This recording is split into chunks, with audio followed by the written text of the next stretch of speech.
అహల్య, అదితి, గౌతమ్ ముగ్గురు కలిసి కారు దిగి ఇంట్లోకి వెళ్తుండగా అదితమ్మ అని చెప్పేసి ఒక ఆవిడ గొంతు వినిపిస్తుంది. అప్పుడు వెంటనే అదితి వెనక్కి తిరిగి చూస్తుంది.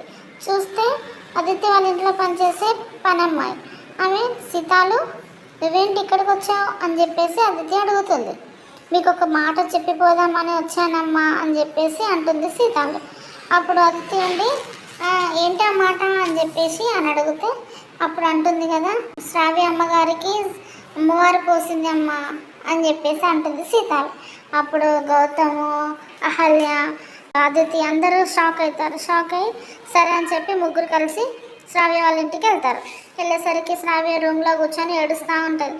అప్పుడు వెంటనే అహల్య శ్రావ్యని తీసుకొని దేవుడి దగ్గరికి తీసుకొచ్చి వేప కొమ్మలు తీసుకొచ్చి తెల్ల బట్టేసి శ్రావ్యను పడుకోబెట్టి శ్రావ్య చుట్టూ వేప కొమ్మలు పెట్టి దేవుడికి దండం పెట్టుకుంటూ ఉంటుంది. అది చూసిన గౌతము చాలా సంతోషపడతాడు అహల్య చేసే పనులన్నీ చూసి.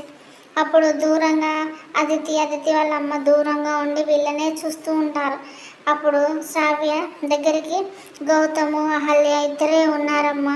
ఒక డాక్టరే ఉండి నేను దూరంగా ఉంటే గౌతమ్ ఏమన్నా నన్ను బ్యాడ్గా అనుకుంటాడమ్మా, నేను కూడా వెళ్తా అని చెప్పేసి అతిథి అంటుంది యామినితో.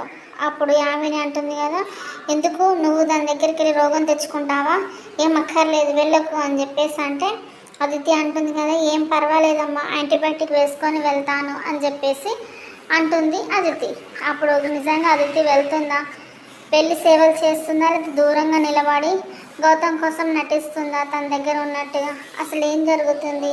ఈ అమ్మవారి పోసినందుకైనా కూడా వీళ్ళలో మార్పు, వాళ్ళ అత్తగారి వాళ్ళ భర్తలో మార్పు వస్తుందా, లేకపోతే అహల్య చేసే సేవలు చూసి గౌతమ్ ఇంకా ఇంప్రెస్ అవుతారా, ఏమవుతుందో నెక్స్ట్ ఎపిసోడ్లో చూద్దాం. ప్లీజ్ సబ్స్క్రైబ్ మై ఛానల్ అండి.